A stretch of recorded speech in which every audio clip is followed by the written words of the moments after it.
سلامونه او وخت مو په خیر. د زیرو نیوز 24 ورځنیو سپورټي خبرونو ته ښه راغلاست.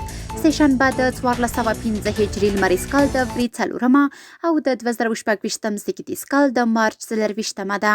مننه چې له موږ سره یاست. زموږ پاڼې هرومرو خوښې کړئ. لومړی خبر ده چې د افغانستان کرکټ بورډ ویلي چې د میرویس نیکه 3 ورځني ټورنمنټ شپږمه دوره د اپریل په 2مه نیټه پیلیږي. د یاد بورډ په وینا دا سیالۍ چې د هیواد له مهمو ورزشي سیالیو څخه ګڼل کیږي سږکال به د 5 سیمه ییزو لوبډلو په ګډون ترسره شي.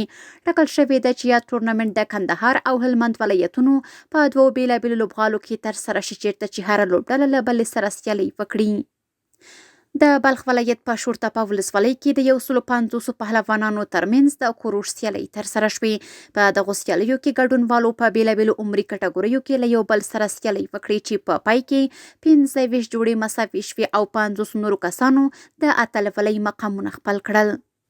او د نړیوال سپورټ له ډګره هند کرکټ غوره لیګ کې د رویل چیلنجرز بنګلور لوبډلې منځنی چټکتوب اچونکی یاشډیال د کورنۍ ستونزو له امله د 2026 کال هند کرکټ غوره لیګ څخه بهر شو.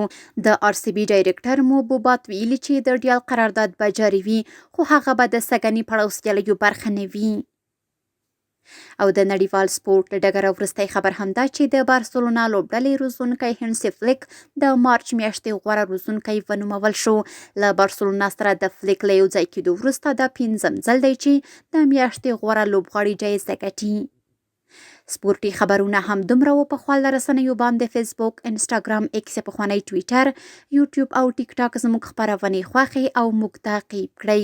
ادرس یې 0 news 24 تر سبانۍ خبرونه د الله پامان.